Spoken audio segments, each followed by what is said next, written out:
Hey guys, welcome back to Drifter of Darkness. I'm Cole Havoc. Welcome to Fear Film Fridays. Today was a special one because today is actually Friday the 13th.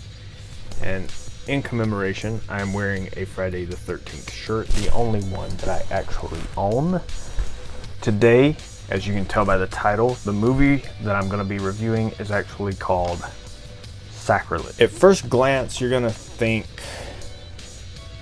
this is a movie about a nun.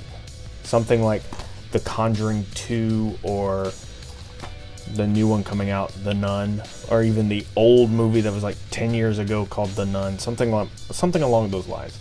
This is a classic case of don't judge a book, or in this case, a movie by its cover. This movie has nothing to do with a nun at all. I kind of feel like they might have been going in that direction at one point, but they just never quite made it there. Or maybe this was just really clever packaging, because the movie, even the description, doesn't really have anything to do with that. The description of the film is basically a music box is acquired, you listen to it, you die. With that being said, this was a little bit of a disappointment for me and a miss, because I was expecting something that was not there. We're going to start with the story. Now, the concept is there. The concept for the story is good. Somewhere along the way in the film, I feel like they might have got a little lost in places and weren't sure exactly which direction they wanted to go with this.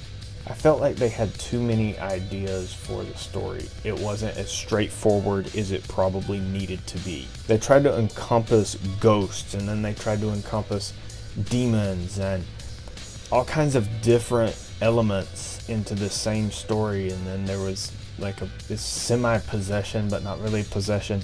I felt like they were trying to almost merge stuff like Insidious with The Exorcist, with who knows how many other kind of movies like that. In this film, while the acting is not bad per se, I don't know that I'm believing it as a movie. I feel more like I'm watching Paranormal Witness or My Haunted House, those kind of shows.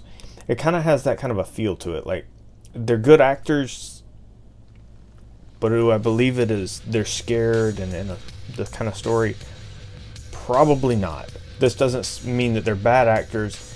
It just means that, to me, it feels like they didn't get as much into the story as they could have, or it doesn't feel like they did. Like maybe they didn't even believe it themselves, didn't believe their characters. I'm going to kind of have to split this one down the middle. It's like a 50-50 for me, because on one hand, good acting. On the other hand, does it fit the film? Pacing of the film. Ugh. I'm going to go ahead and say that a lot of times with these with films that are supposed to be based on religious type things, such as The Exorcist with the exorcisms and all of the films in that genre, The Rite, those kind of movies, they're slow to me. They're really slow. And this one, it felt like it was, progressing in the beginning. It was getting fast. They had a lot of stuff like happening. And then all of a sudden, about midway through the film, it almost flatlines for a while. And there's just like nothing going on that was really super able to hold my interest. I feel like they could have shaved off about 20 minutes of the film, made it a little bit faster, would have held the attention and kept everything kind of going a little bit smoother. This is my opinion. It needed to go a little bit faster and a little more in a straightforward kind of manner, instead of trying to take too many twists and turns that at the end of the movie didn't really amount to anything. The music in the film, when it came to the points where it was scary and supposed to give you a kind of chill, it worked. When they did the music for the main music box tune, that worked. There wasn't enough music. There needed to have been a little bit more of that tune throughout the film, even if it was just an underlying bass tone for the film. in the in-between shots and what have you, there wasn't enough music. It was good. What was there needed to be a little bit more, kind of like in John Carpenter's original Halloween, where all of the blank scenes had music leading up, and it actually makes things. This would have also helped the pacing of the film. It would have kept it going. It would have given you a sense of atmosphere. Quality of the film. Alright, I'm going to go ahead and say the quality of this film was really good. Okay, camera work, the scenes, everything was set up really well. Even the camera quality itself, really good quality. They knew what they were doing. Okay, I don't see a lot of indie films that have really good camera quality, really good camera work, really good, that sense of bam, in your face, right out of the gate, good quality.